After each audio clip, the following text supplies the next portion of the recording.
Vergil Ortiz, my bad, bro. My bad, bro. So Golden Boy just put a hold on MGM or T-Mobile in Las Vegas on March 28th for Boots versus Vergil. Low-key called him a duck in the last video. Which, can you blame me, bro? Talking about fight Arrow, this and that. My bad, bro. My bad. So, it does look like we're gonna get this fight. March 28th is the date. I mean, who do you think is gonna be on this undercard? I mean, this is gonna be on the zone. I don't know if it has anything to do with Riyadh season or Turkey at all. I'm pretty sure it's just gonna be a match from Golden Boy card.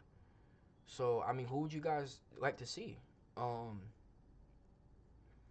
thinking, you know, it'd be really good if they did like a 5-on-5, kind of like Matchroom did with Queensberry. I think that'd be fire for sure. That'd be fire for sure. We could see fights like Shakur and Schofield, but actually not, because Shakur's about to fight T.O. Is Shakur even still a Matchroom? I don't even know if Shakur's still a Matchroom, but yeah, man. That's gonna be really interesting. I can't wait to see how that builds up. Also, about the Ortiz-Spence fight. So, wasn't totally wrong. I wasn't totally wrong, because Dan Rafael reported. He replied to somebody who said, "I'm going to be so disappointed if Ortiz fights Spence instead." All right.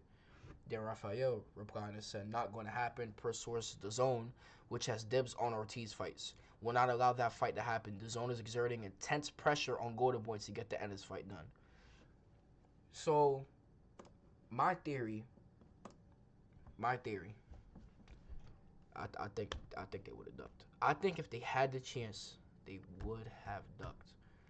I heard a lot of people that actually was on a Twitter reply with this guy.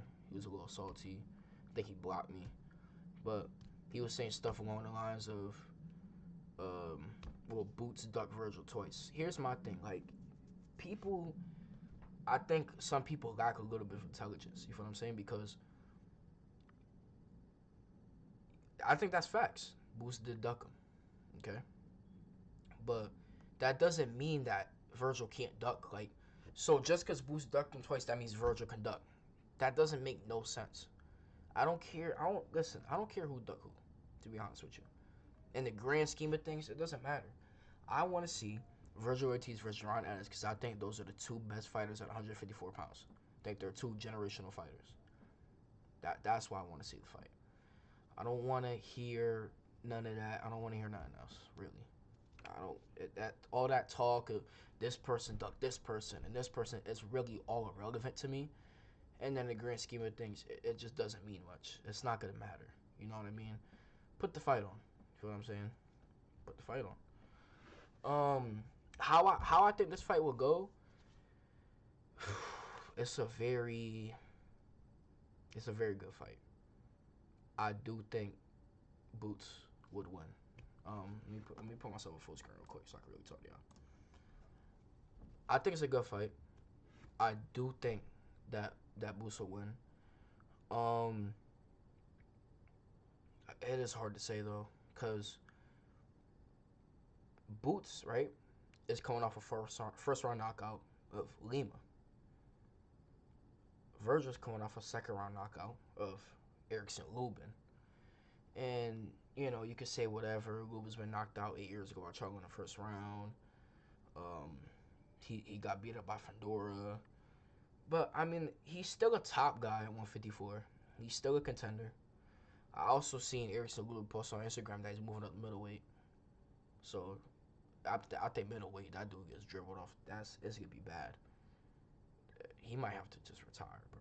I don't know what else. But, hey, I'm not going to be, because then I say that and then he goes on a crazy run, so I'm not gonna say none. But you know what I mean? But oh man. Yeah, I think Boots will win. I think he's just a better talent. I think he's a better fighter. I think he has more dimensions to him. He can fight orthodox, he can fight southpaw, inside, mid range, outside. Has a great jab. Great right hand and left hand because the dude fights out of both stances. Good uppercuts. Great footwork. Can pivot around. It's just he's a great fighter, man. I think he just has overall more than Vergil. Even though I don't think Vergil's a straight up and down fighter, I think he has many layers to his game. And I think in the 2 rounds in Eubank he displayed it very well.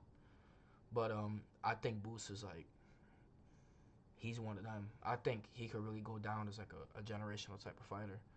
Um, honestly, yeah. Um, yeah, yeah. So should be a good fight. Um, March 28th, Las Vegas. Hopefully it goes through. Things happen.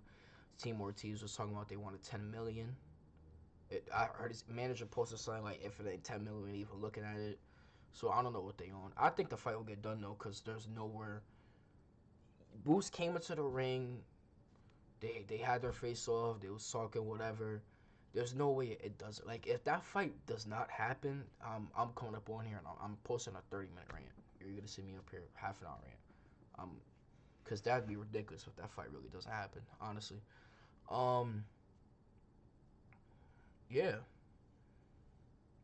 So we'll see how it shapes up. You know what I mean? 2026 is looking. For what I'm saying, 2026 is looking like one of them ones. So we'll see how it goes. We got Shakur Teal, Virgil Boots. We got some stuff. I should have pulled it up. I don't got it off the top of my head, but there's gonna be some stuff this weekend. Chris Eubank Jr., Connor Benn, um, Adam Azim, Kurt Scooby. We have what else on our card? Jack Catterall and Echo Suman coming off his win. Josh Taylor, Josh Taylor's cook, but who knows? I'm interested in Jack Catterall fight because as you guys know, he's working with Bozy now, so I'm very interested to see how that shapes up.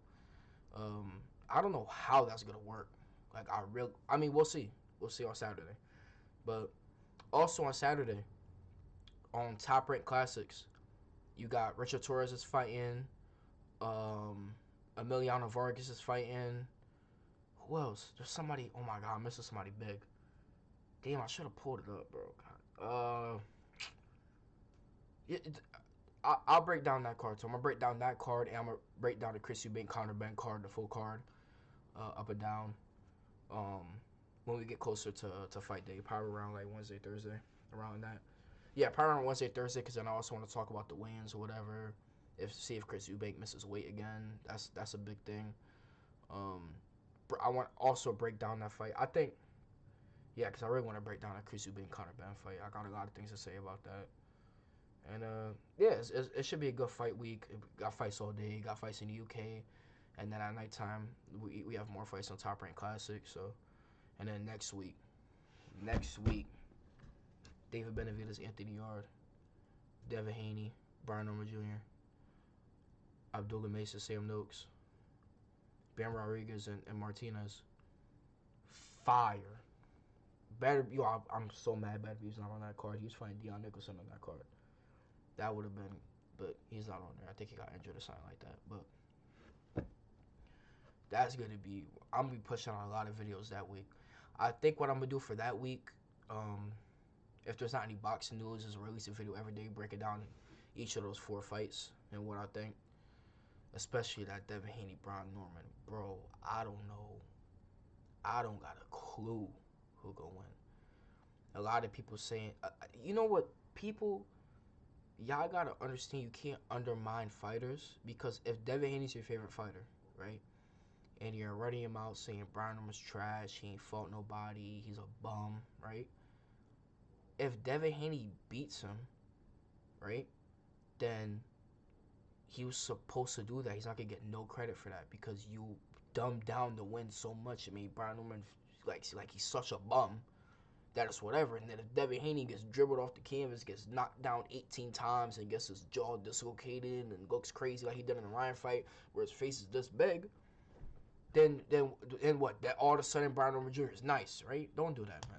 It's a 50-50 fight. Brian Norman's very. I'm not gonna break down the fight. I'm not gonna break. We gotta say that. But I'm very excited for that fight. We'll see how it